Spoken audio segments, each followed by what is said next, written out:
Welcome, welcome. We're all excited to see you here. We're just Watching. a few more minutes to let everybody in. Please watch the slides that's going through on ways to interact with us today because it is a little different than a typical Zoom meeting.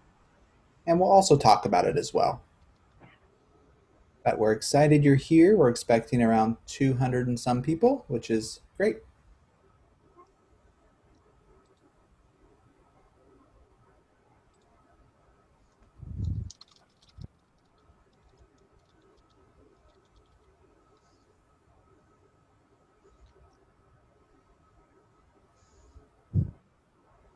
Just about another minute. Welcome, welcome.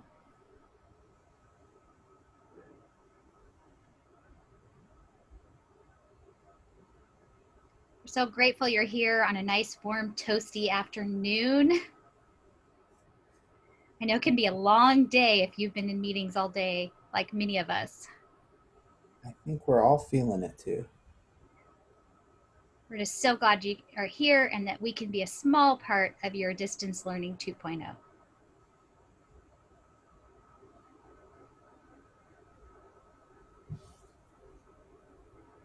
Okay, and I think with that, we can go ahead and begin. So once again, we'd like to welcome everybody to Association of Educational Service Districts Learning Management System 101. This course and this series, these 3 days, are specifically around Seesaw. Now, what we want to have you do is we're showing a quick reel on the screen around how you can interact with us in this course.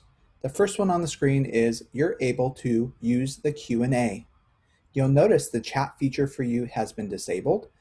That is intentional because we are using the chat feature to share important links and resources with you. And so when we have things to share, we're going to make sure that you have them to access. The next piece with this is we want to talk about your different features that you have available at the bottom of your screen. Once again, you have audio settings options to change your sound.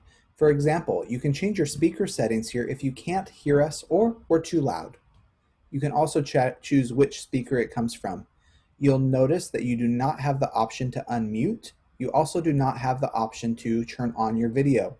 That's because we have a live interpreter, which we thank both of them for being here today to help support us with this work. We want to once again remind you in the chat box, you'll notice a little notification when we share links. We also want to show you that you can raise your hand. You'll see the raise hand button. We're not going to be completely monitoring that, however, so we recommend that you use the Q&A feature, which is at the bottom. One other thing you will see is closed captioning. We do have closed captioning turned on, and we have closed captioning available. We have a live captioner. Thank you, Gina, for being our live captioner. Now, if you want to turn it on, you just click it once. If you want to turn it off, you click it again. So that's up to you if you want live captioning or not. We are spotlighting our interpreters this session to make sure that they can be seen. Now that's it for the logistics with how to use this. However, we want to talk about some questions that have been continually coming up in our sessions to make sure that you can access it. So what we want to talk about is, first off, your attendance is being recorded. So if you're here today, we are using the Zoom webinar feature that shows us who you are and who's in the room. So we are using that to keep track of attendance as well as you enrolled on PD Enroller. So don't worry about attendance. You're here, you're going to get your clock hours. They are recorded for you.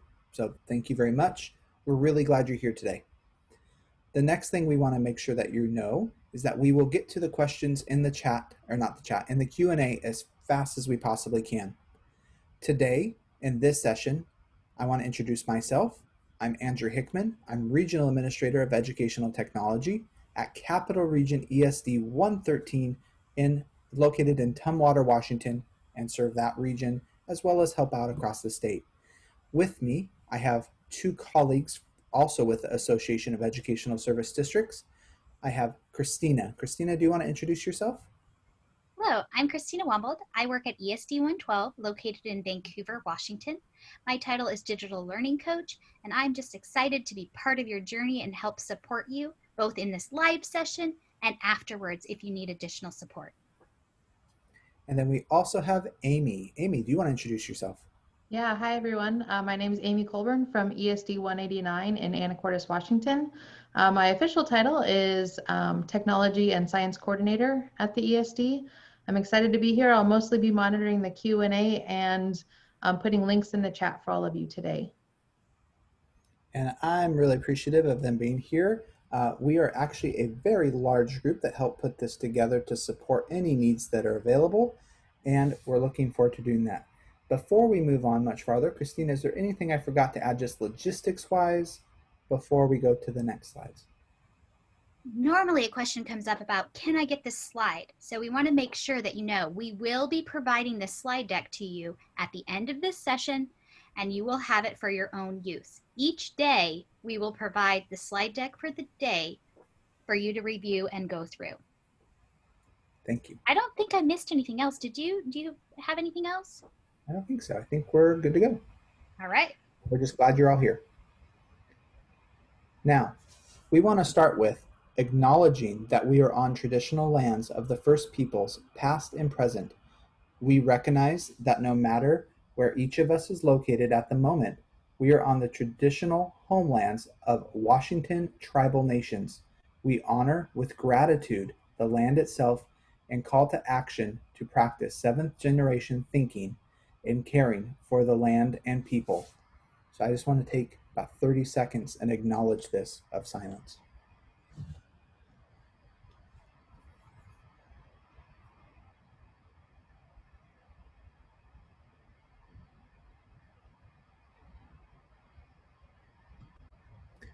Now, we want you to think about where you currently live in Washington.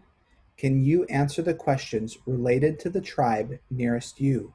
And we just want you to answer these questions inside your head, either now or tonight when you possibly look at the slide deck.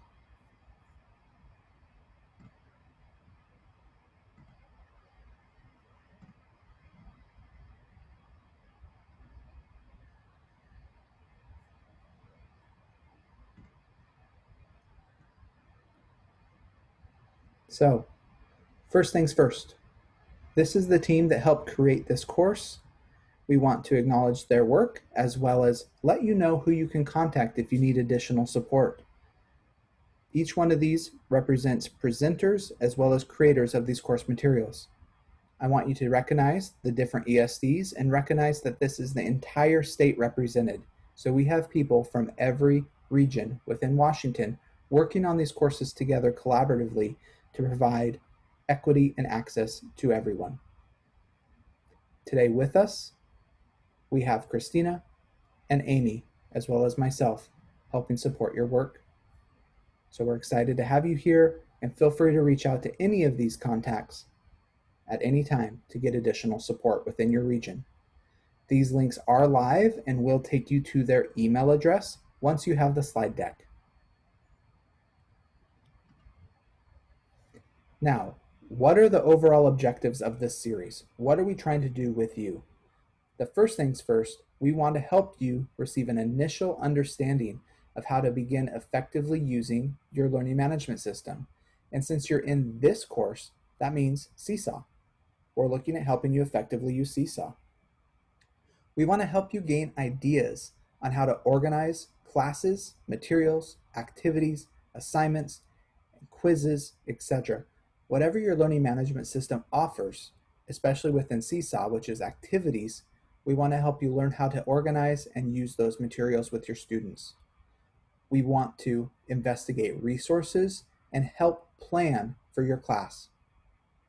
We also want to talk about best practices during remote or traditional models for continuous learning, because best practice means best practice. It will work in any instance. Our goal is to support you in learning best practice so you're able to be successful in engaging your students with learning. Here's the overall layout of this series. Today you're in part 1. Part 1 engages you in the basics of accessing and navigating Seesaw. So our goal today is to show you the layout, show you the look, show you how to access. That's today. Next, we want to, in tomorrow's session, support you in selecting materials, resources that engage students, which means we're going to dive deeper into the activities and the class journal section of Seesaw tomorrow, a lot deeper than we're going to go today, and show exactly how to create them from scratch, what it looks like when students engage, and how you can see those samples. Part 3 is how to have participants access assessments and communication out to students, parents, staff, community. Once you take all 3 parts of this series, you should have an understanding that's available of how to use this tool. We also want to remind you that there is an additional course available for on demand to help you dive in deeper online if you want to take that you run through on your own time with video segments that teach you each of the sections one by one. So if you want to take those on-demand courses, they are on the AESD website where you registered for this course. They do complement each other, but they are slightly different. I can take both, right? If I'm in this live session and I want to take the on demand, I can do both, right? You can do both and you'll receive clock hours for both. So that would be, how many clock hours would that be? This series, the one you're taking now, the live series, is 3 clock hours. The series online, the on-demand series, which you take at your own pace, and you have until, I think it's October 28th to complete, will get you 6 clock hours. So 9 total possible. Okay. So for today, here's what we're looking at. We're looking at welcome and introductions. We're going to talk about framing your understanding, which we'll do in an activity in a minute. We're going to dive into your learning management system, which is Seesaw. And then we're going to do our closing and next steps. Now, once again, this is an hour. So we're going to get through as much as we can in an hour. We are going to take it slow so we can show all the features available today. But really, today is around that navigating and accessing the materials and resources. Just how to log in, what it looks like, starting a class, those type of things. Tomorrow, we engage in activities and assigning things to students. Now, we want to start with an activity. Now, this activity is for us to gather some information from you. We want to know what 3 words describe your ideal remote learning classroom. There is a link in the chat that you will click and take this poll. So what 3 words describe your ideal remote learning classroom? So please click the link in the chat that was just shared and reply with your 3 words that describe your ideal remote learning classroom. Ooh, I love that word. Seamless, connected, engaging. And as words come in, the words that are used more than once will get bigger. So the words that are continually used keep growing and growing and growing. And this is live, which I love as well. So this is called Word Cloud, and this is a free activity from Poll Everywhere, which you can add into Google Slides. So I just sent you a link. And I have a bunch of people that are confused and are posting in the Q&A. Yep. So that's great, but we also need you to come into this link so that it can be part of this word wall. So at the bottom of your screen, when you move your mouse, you'll see the chat button. It should appear with the link. Andrew, it looks like we didn't set up our chat correctly this time. I can fix that. Thank you. I love all the words that are coming up on the screen while he's attending to fixing technical issues. I love that engaging's coming up. You'll notice that the word that is biggest is being repeated the most. I see supportive, compassionate, fully interactive, differentiated. Fun is becoming bigger now. Collaborative, adaptive.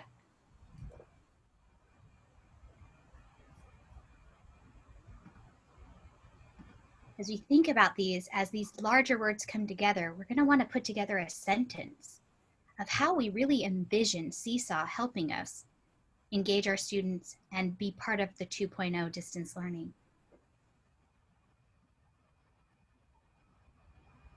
Thank you, Andrew, for fixing that.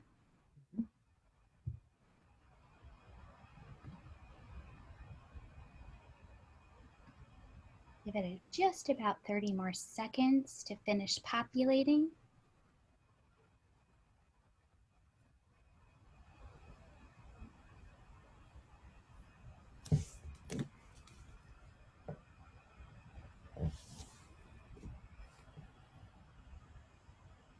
Okay, and there's some words that I'm noticing. And the words I'm noticing are engaging. Fun has become bigger. It looks like interactive has become bigger.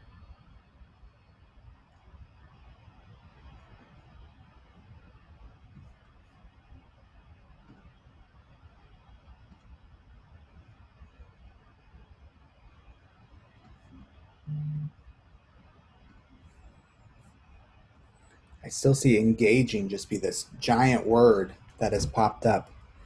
So if I was to take this and think about our frame using the poll everywhere responses that you provided, I could make a sentence using probably the top 4 words that I'm seeing being the biggest. Number 1, for our ideal remote learning class, we want a fun, engaging, interactive, easy, accessible, organized class. So fun, engaging, interactive, easy, and accessible, which really tells me that you're focusing on the student, which is what we need. We need to be focusing on the student and ways to engage them in different manners to make this accessible and easy for them, which is the point and what we're going to hope to do with them. Do you have anything to add, Christina or Amy, that you see with this framing? I just love to see all of the thoughts about being inclusive and making sure all of our students have access to this regardless of their skills or ability. I see it over and over again, inclusive and adaptive and growth and accessible. I just love that that's where we are grounding our hearts at this moment. I love that kid is right under engaging. Just the perfect placement. Along with easy. Yep. Easy, engaging for kids. And fun on the top. Okay. Now, while we're framing our thinking, we want to constantly remember with our content and instruction the following things. We need to focus on instructional frameworks and our state criterion because those highlight best practices and just good teaching. So we have to focus on our instructional frameworks. For example, Criterion 8 with the state is how to work together with colleagues. Criterion 7 is communication. Criterion 3 is focusing on individual students. Criterion 6 is all students. So we need to focus on our criterion because it really frames just a good classroom. Universal design for learning. It means planning for your students because they are the focus. So understanding the different UDL strategies because they work for all students. We need to focus on, and I will highlight this one over and over and over and over again, social emotional learning. We need to have the ability to teach with social emotional at the forefront of our mind because we're all dealing with things, and self-care and social emotional is something that needs to happen, as well as culturally responsive teaching. When you're adding content, when you're doing instruction, are you thinking about their cultural needs? These are things that should be at our forefront in our mind as we're planning and doing anything, either remotely, in the classroom, anywhere. Because it's about the students. That's what this is for. Now these links, when you receive the slide deck later, these links are live.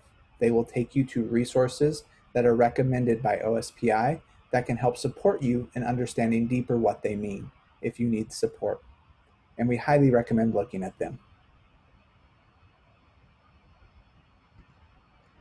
Now, I want to look at this and just really focus on equity.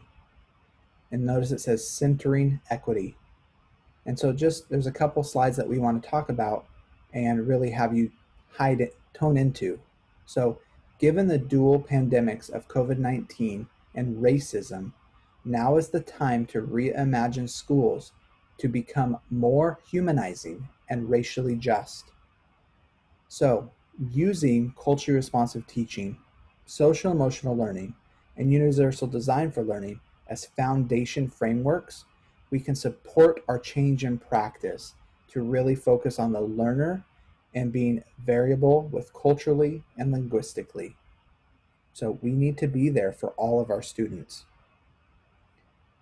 We're going to go to the next slide, and this is a quote from Chris Reichdahl, Superintendent Chris Reichdahl. I want to give a minute to allow you to read that.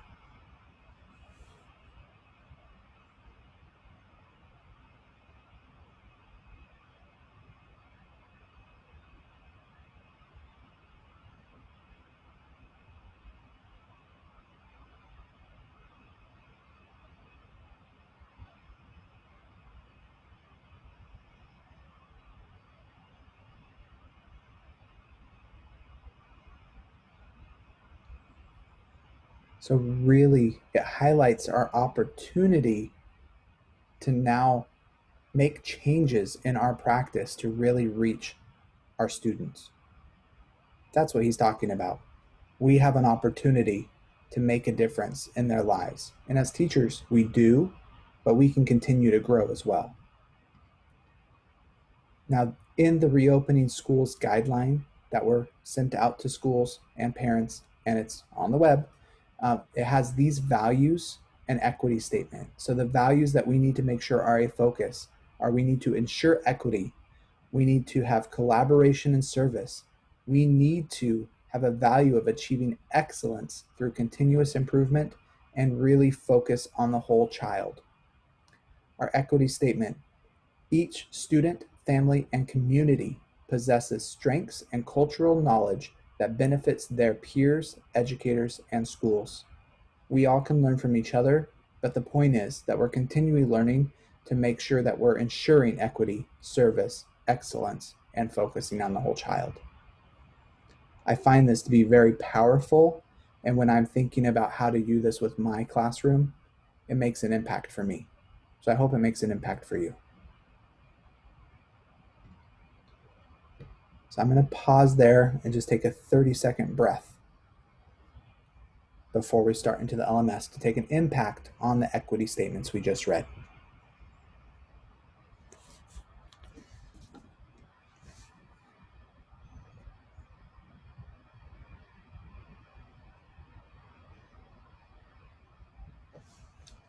Okay, so for the remainder of this session, we will be diving into our learning management system. So we're going to be diving into Seesaw, and we're going to really look how to access Seesaw.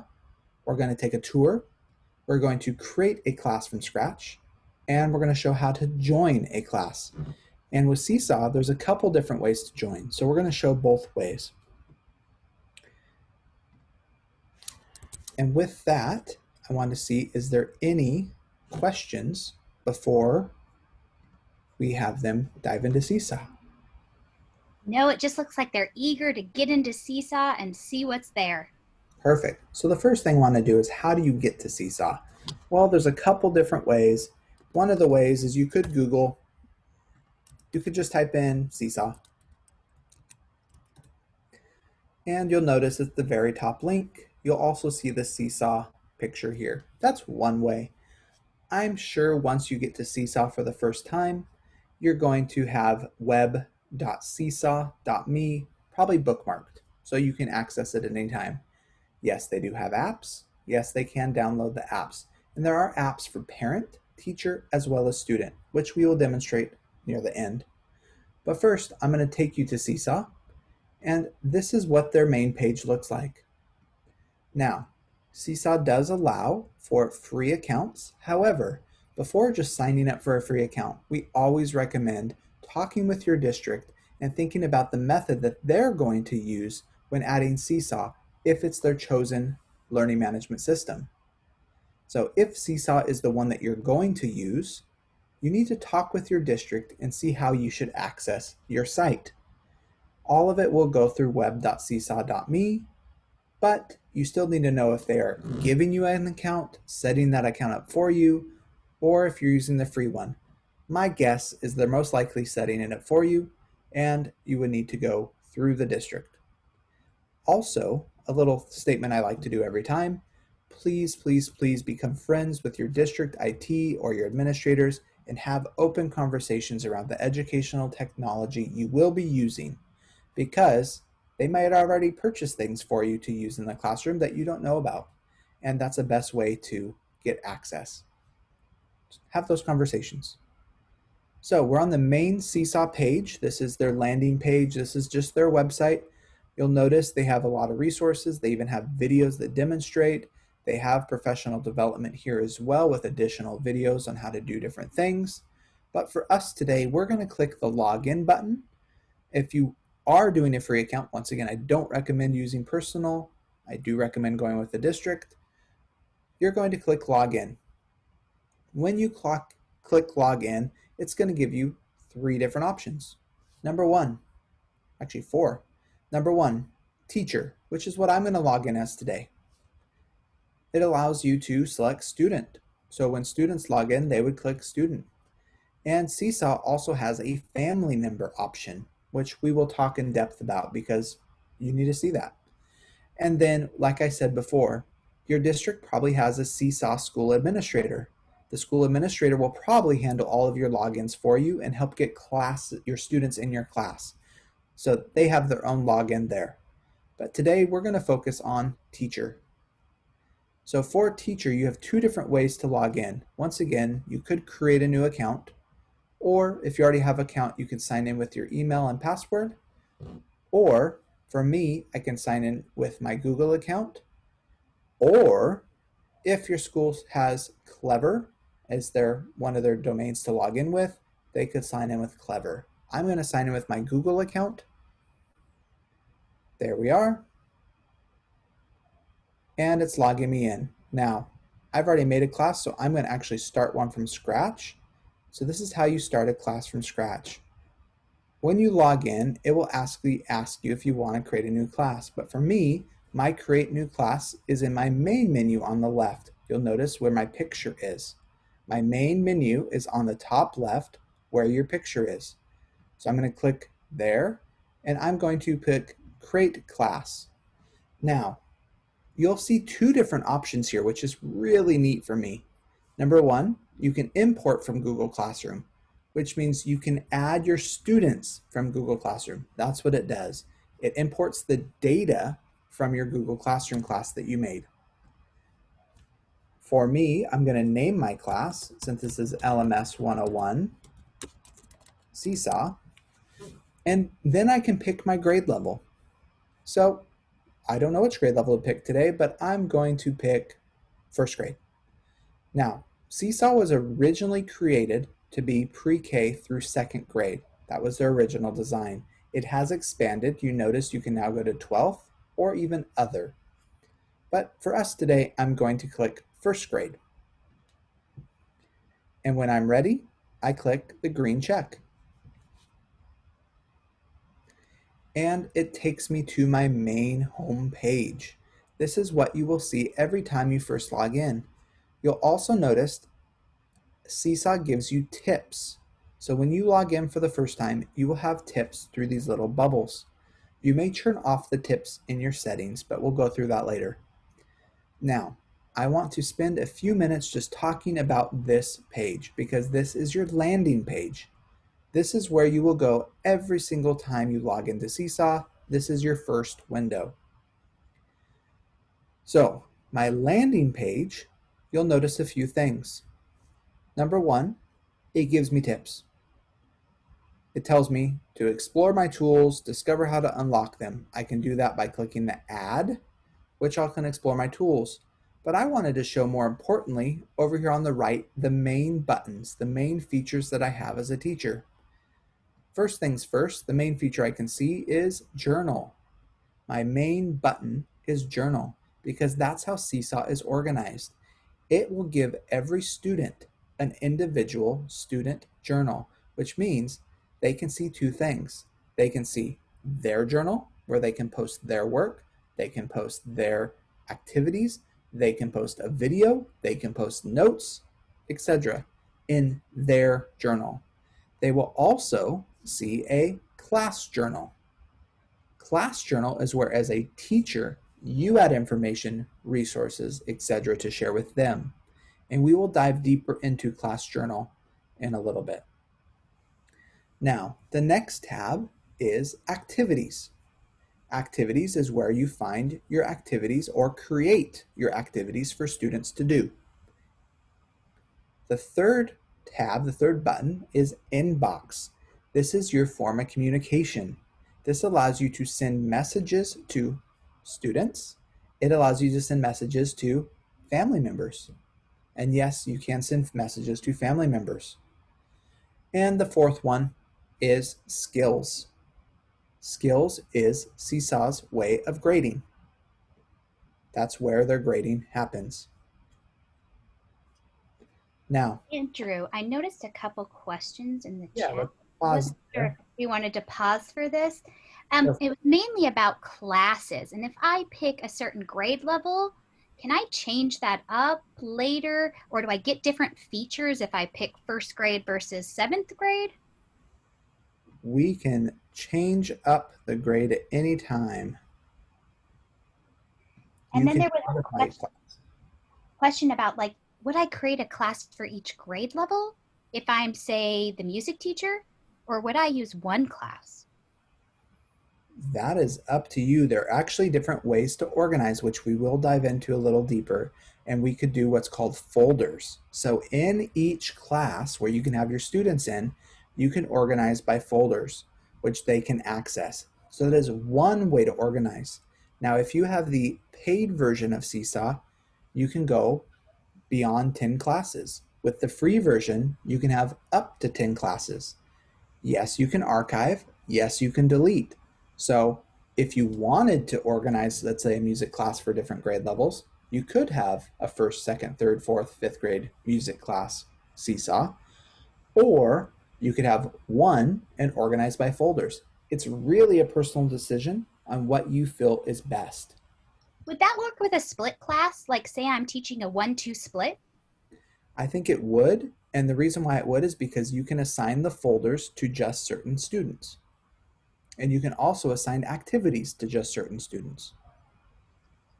Yeah, and then there was one question about, could you go back over the journal versus the class journal? Yeah. So the journal button takes me to view all the journal activities. So this is my main menu over here on the right. This menu over here is where I access everything as a teacher. As students, their menu is also on the right. My work area is over here on the left. So think about a journal. It's 2 pages. The right page is kind of like a table of contents. The left page is where I do all my writing. Now, we have 2 different journals seen here. The first one is Class Journal. Class Journal is the one that the teacher manages. And in Class Journal, I could add folders. I can even have a private teacher folder where the students can't see my work. So Class Journal is one that I get to send information out to all my students or share a video or materials through Class Journal. Once I add students to this class, they will each get their own journal. And in those journals, they can only see their own journal and the class journal. The class journal, think about it as being the overarching journal that they can look at. Is that where their assignments and homework is going to be posted? It will be 2 places. So journal will show assignments. It will also show when they have finished their work, so it will show finished assignments. And activities will also show assignments as well. Thank you so much. We don't call them assignments in Seesaw, we call them activities. And Yeah. there is a reason for that. And just as a note, when we get to adding people, there was a question about, should I add students now or wait until I have my roster? I would most likely wait till I have my roster. That way you can get all students in and they're seeing the same information and resources. But once again, I always recommend talking with my team. I recommend talking with my administrator because they might have a different opinion.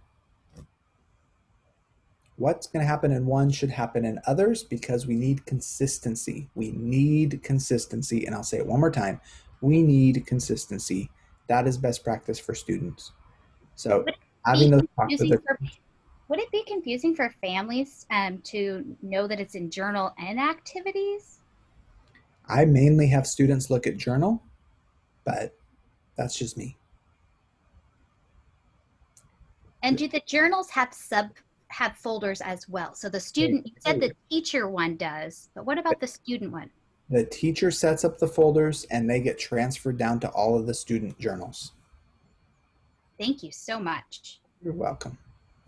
Okay, so the next thing we want to talk about is just a couple other buttons here. Before I go to the add, I will demonstrate the add button today because I love it. It's a great button.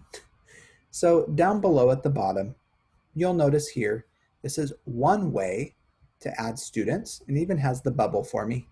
It says add students, and then next to it, it says add families. And then an even better button is our help button, which we could click and receive support and resources through help. It has an intuitive feature and it can type and chat with you. You'll notice it's automated and you can ask it questions. So these are some of the questions you can ask and it will answer with you live. Well, live for a computer. Let's go with that. So first things first, I want to show how to add a student. How do you add students? Well, there's a couple different ways, but for me, if I was just a teacher doing this on my own without an administrator, which means an IT administrator who's running our overall Seesaw, because they can put students in for me, I would push plus students. And now it asks me some questions. Number one, is this associated with a Google account? And that's an important question because Google has a way to kind of integrate into Seesaw. So if it's using a Google account, we would say yes, which means they would just need to log in with their Gmail. If it's no, they would log in a different way. So I'm going to say yes just to demo this at first. And then it gives me very specific instructions. My instructions, they could either open the Seesaw app on iOS or Android, or go to the website, which we've shared today. They would then choose student, and then they would type in this code. You will notice this code expires August 25th, which means every 7 days it will be a new code. So adding students all together could be best practice because then they all get the same code. Then they would sign in with their Google account. This will associate Seesaw with their Google account. They will never have to type in this code again. They will be in your class. When they want to log in, it will keep them logged in because they are associated with their Google account. So for example, if they're on a Chromebook and they are the only ones that use that Chromebook, if they log into Seesaw once with that Chromebook, then they will, every time they click into Seesaw, it will automatically log them in. They won't need to do anything else.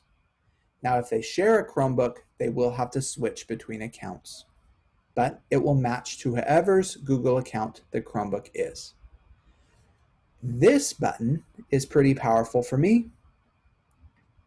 Right here, it gives you a message that you can simply copy and paste to your class. It gives you the email format.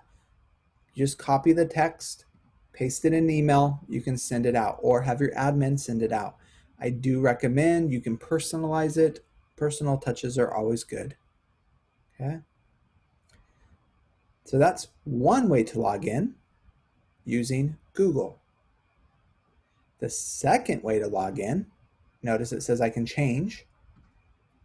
The second way I can log in is with one-to-one devices. and it will give me a QR code. Here we go. So here's the next way. So with a device, they could take their cell phone, they could open up the camera, they can use the QR code, it will prompt them to download the app, etc. So they could just log in that way using the QR code. You may also print the roster, and you can add students in advance. So I can add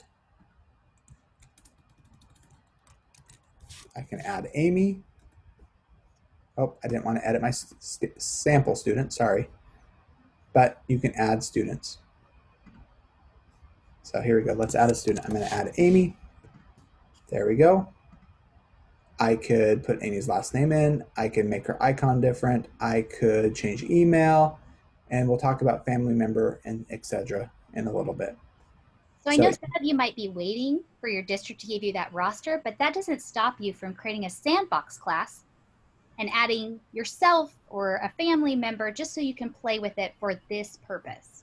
And the really cool thing is, once you add a sandbox class, all your activities that you create in any class get saved in your activity library for you to just go repick again. So if you do make a sandbox class with your district account, your activities will be available for your real class if you've pre-made them. And can you review how you're adding students if we're not using the Gmail portion? No problem. So I'm just going to go down to plus students. Okay. I'm going to actually change this back. So I got to change some of my settings. So in settings, you can pick how to add students here, which we'll go through. I said student sign-in mode. There's 3 different options. Shared devices. A shared device is if they are using, for example, a district computer. They're in the library. They're using that computer. Or brother and sister have the same computer. Or they're using mom's cell phone. Or they're using caregiver's cell phone. Or they're at a daycare center. They would do shared devices. One-to-one is if this student has their own Chromebook or their own iPad. That would be select that one. And email/Google is if they would sign in with Google. And I did that. I'll go back one more time. I did that in the corner with the overall wrench, which are the settings, which we will go through all the settings today. So the question is, can a student be logged in on Chromebook as well as their parent's phone? Yes. And then there was another real quick question, but I lost it. It'll come back to me. Okay. So in the settings, once again, I was able to scroll down to students and change their login. So if I did shared devices, for example, there we go. When I now click add students, I can manually add students' names and do kind of a list. You can also paste a list of student names. So I'm just adding one. For this student, it gives me this code that I can send out. I can also print a roster. Now this QR code and this link works for all students. Now this would be done when you're physically with them. For example, maybe you're in a Zoom together. You could do this all at once in a Zoom. It'd be very quick, easy. They would just log in on a phone or their device and scan. So there's a question about, do you need to pick one of these methods, one of the 3 logins for each student, or is that a universal setting for the whole class? That is for the whole class. So, and I can change that. You'll notice I changed that anytime I wanted. I just changed it 3 different times within 10 minutes. So you are able to change how they enroll in this anytime you want and flip back and forth, whatever is easiest. My assumption is most districts are probably going to have you choose Gmail as the login method because it will associate with their Gmail account as well as their email so that you can send directly to their email with the links. That is my assumption. Now, the biggest thing I can tell you once again, talk with your district admin. They may have advice on how they want you to enroll students, or you'll notice it said list. Your district admin might enroll the students for you. So I hate to interrupt again, but there's a lot of questions about this word I use, sandbox. And a sandbox is just like you think of it. It's a playground for me to play in. Nobody else can see it but who I add as a student or as a parent. So this is a safe place for you to create a class where you can try all the buttons, you can't break anything, and nobody is seeing it live. So we're encouraging you to create a class that isn't with your students right now so that you can play during the summer.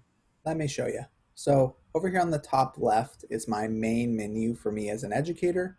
If I click this, I have a test class. That's my sandbox, which I didn't add anything. And let's see if I have another sandbox. Notice I added a video. I was demoing how to use some of the features. It was one that I played in, and I'm really not using it with students. So a sandbox is when you do not use with students. It's for you to create stuff in advance, play with the features, explore the tool. Okay, so you'll notice I have students in the class. I can make folders. So right now I only have a private teacher folder that I could add resources to, but I could create a folder, which we'll go into more depth tomorrow.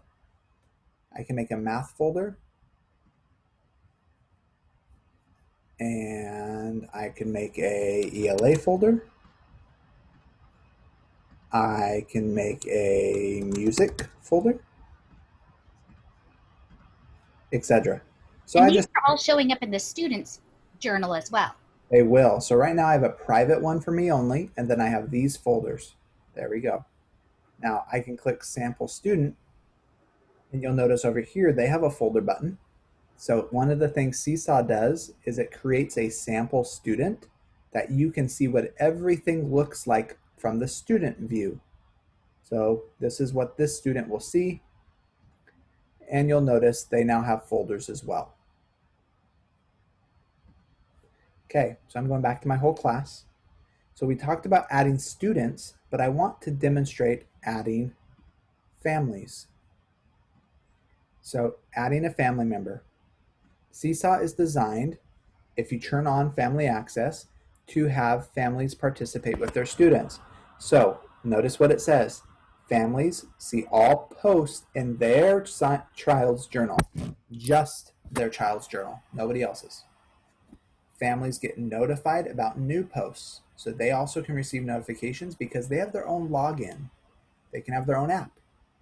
And teachers can privately message families. So with that inbox feature, which we'll demo tomorrow, day 3, we'll show how to privately message a family. But if I turn on family access, it associates it to the different people. Now this is the fun part for me because I loved this. It says family, but we also know that our students are being helped and supported by caregivers, daycare services, and others.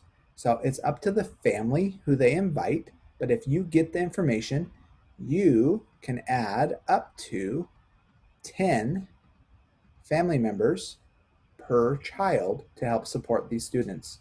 It could be a brother, sister, etc. And this is a little safer because it is really only that individual student's journal that they can see, as well as what the teacher posts in the class journal or messages sent by the teacher. So it's individualized by the student. Now to add them, you'll notice it says email or phone number. They have to accept. So if you do a phone number, there will be a link. They click, they accept. If it's an email, that's a link. They click, they accept. You may also print invites or share a direct link to that parent. So if you print invites, you can choose language. All of these languages are available. They're available for you. They're already made. You print invites. This will get parents into your class, and then you will associate them to students. Okay, so this tells what parents can do. There's the QR code to get into the class. Notice it says you will receive important updates for Amy because I was just doing Amy's, and me, I was the teacher. So you give this to the parents, they can log in. Here's the one for Christina's family. Notice they're individualized, so you can print these and get them to your parents. Okay, I'm going to pause there for questions. So we have two questions sitting in the chat right now, or the QRA. One question about activities. Do they automatically show up in the student's journal, or do I have to tell them to go there? And the other question is about differentiation with the folders. Can I send certain folders only to a select group of students? So I go into the folder, it accesses the folder to everybody. However, I believe it's the activities can be sent to just certain students. So you can differentiate that way. So everybody gets the same folders. However, the resources and materials can be differentiated. And can a folder, can I create folders only for select students? No, we just answered that. We have to do that through the other. Is it better to make my own classroom for speech therapy or to be added as a co-teacher to a general education classroom? I think that's really a discussion for your PLC and building. Yeah, that is definitely a discussion. I always recommend talking with your team. And then the question about the parent print pages. Were those parent print pages for Android users or for Google users as well? Both. It's for everybody. And can teachers share students? My students have a science teacher, music teacher, art teacher, PE teacher. Will my students see folders from these teachers as well as mine? So it really, once again, depends on how you set up and organize Seesaw. So if you're a district that uses this account, students will have the same option you do. Where over here, I have 8 classes. The students can have different classes. So each teacher would be a different class for those students. They can toggle between them. You'll notice notifications for this class because I haven't replied to it yet. Same thing with students. They will be able to access any classes created. Now, if you want to share the co-teaching responsibilities, you could have folders for all students. It is for all students, and they could add things to those folders and keep it in one class. It's really about organization structures and what you and your team agree on. How can I add a co-teacher?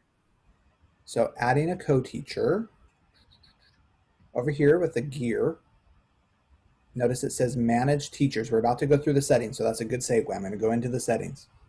So these are my settings, and there's actually a lot of settings available in Seesaw, which I appreciate. First off, you can change the class name when you want to. Once again, that question we had earlier, can you change the grade level? All I said was yes. Well, here's how you do it.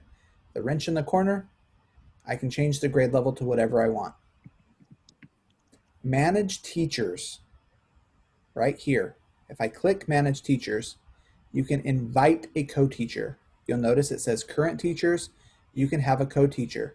So it says if your co-teacher is having trouble receiving our email, click here to invite a co-teacher with a link.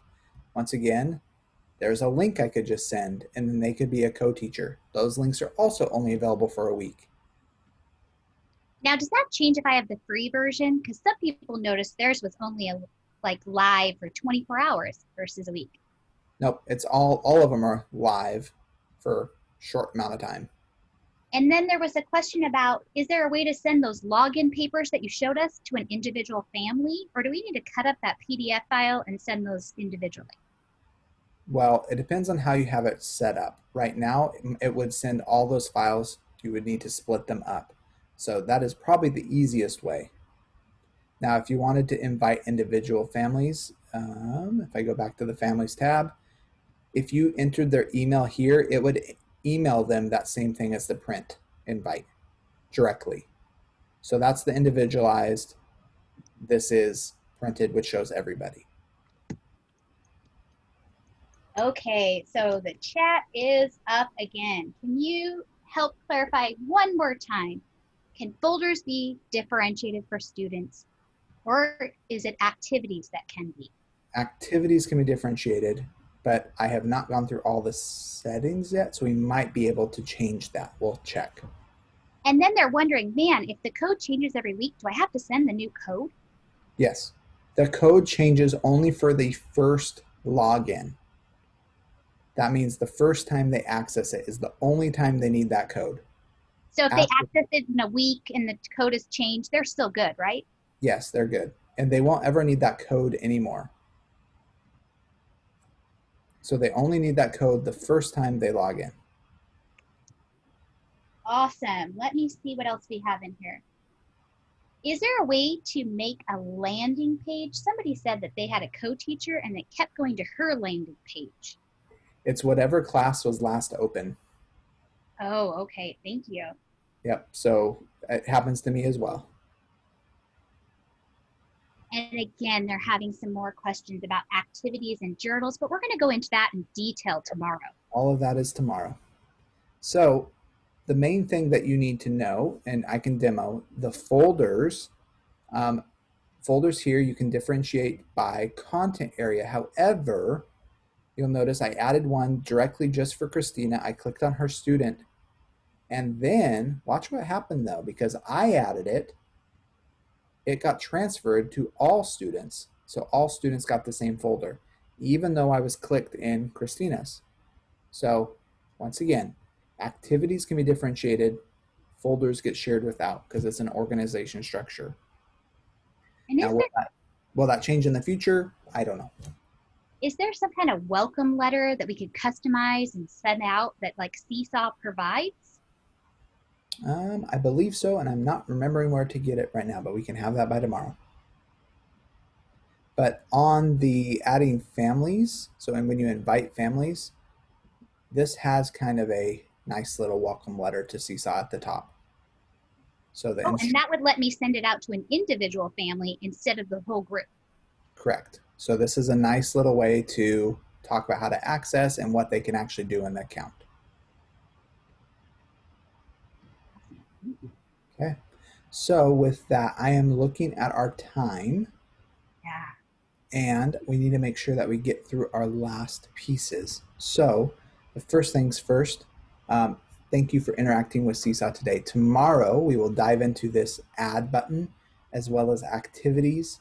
And then the third day, we will go into the inbox and skills. And we're going to kind of build a little sample class together to see how everything works. The features with this that we highlighted today were overall looking at the views, the sharing, as well as how to add students and talk about some of the features. So I want to go back into our LMS. And we want to make sure that we give you opportunity to synthesize and apply. And what that means is go ahead and go to this link and fill out a quick Google form. The link was posted in the chat. We will also now share the slide deck. So if you wanted access to this slide deck, it has now been shared. If you have never used a QR code before, you simply need to take your phone, turn on the camera, point it at the QR code. That will give you access to the link. Now this setting has to be turned on in your phone, but most phones have it automatically turned on. So please take a minute to reply. It's a very short form and just gives us some feedback so we can make this experience better for you.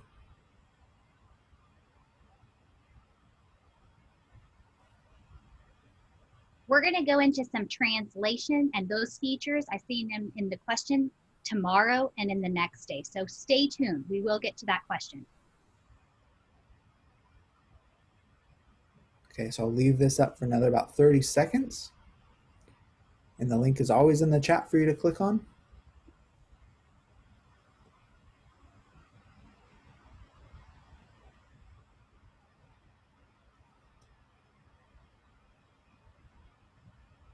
So the LMS that you're using is Seesaw. That's why you're in Seesaw. It's asking about this training so that we can show growth over time. So if you're here because you just kind of wanted to listen into all of the different LMSs, pick Seesaw in the reflection so that we can record growth over time for Seesaw on these 3 days.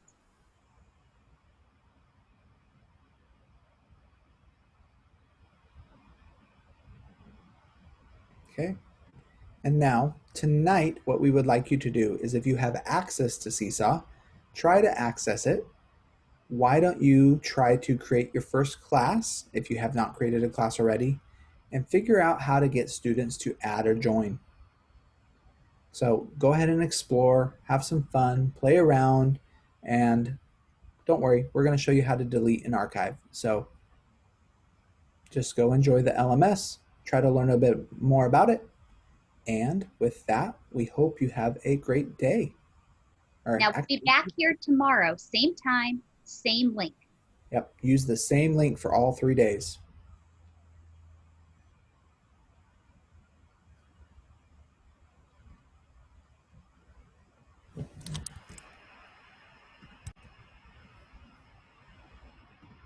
Okay, thank you everybody. Have a good day.